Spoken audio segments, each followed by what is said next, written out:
Estonia की घटना पर यूरोपीय यूनियन का बयान सामने आया है और यूरोपीय यूनियन काफी नाराज है। ईयू चीफ ने कहा हर उकसावे का डटकर जवाब देंगे। ईयू से 19वें सैंक्शन को जल्द मंजूरी की तैयारी है।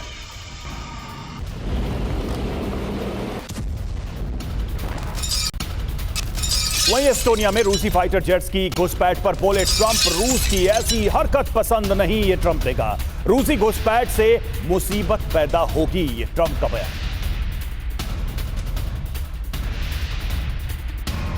तो आप देखिए 17 सेकंड बनाम 12 मिनट नेटो के एक्शन पर समर्थन पर सवाल उठाए जा रहे हैं। रूस के 3 मिग 31 का एस्टोनिया के वायु सीमा का उल्लंघन का पूरा मामला है।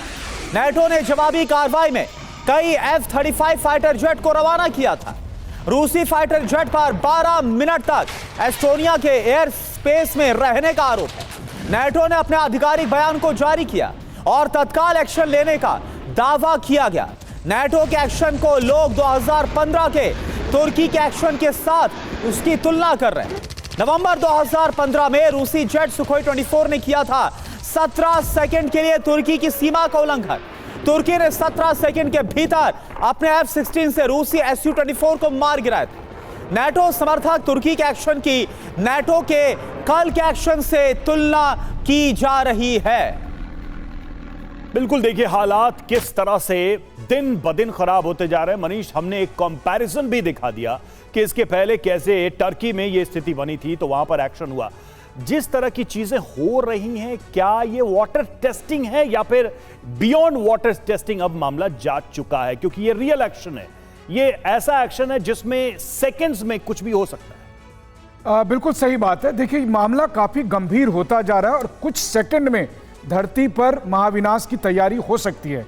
अब आप देखिए कि नाटो ये कह रहा है कि हमने तुरंत एक्शन लिया जिस वक्त रूसी फाइटर जेट आए। ये अलग बात है कि रूस की तरफ से आधिकारिक बयान कुछ और है, लेकिन नाटो कह रहा है कि हमने तुरंत ही अपने F-35 रवाना किए जिसकी वजह से रूस के फाइटर जेट वापस हो गए। लेकिन नाटो के ही समर्थक, यूरोप के ही लोग ये कह रहे हैं कि नहीं भाई साहब, आपने तुरंत एक्शन नहीं लिया, आपको तो सीखना चाहिए तुर्की के एक्शन से। जब नवंबर 2015 में तुर्की और सीरिया के बॉर्डर पर रूस के फाइटर जेट केवल 17 सेकंड के लिए तुर्की के एयर स्पेस में घुसे थे और तुर्की ने तुरंत ही उसे मार गिराया था। आपने उसे मार क्यों नहीं गिराया? अब आप सोचिए नाटो पर किस तरह का दबाव है।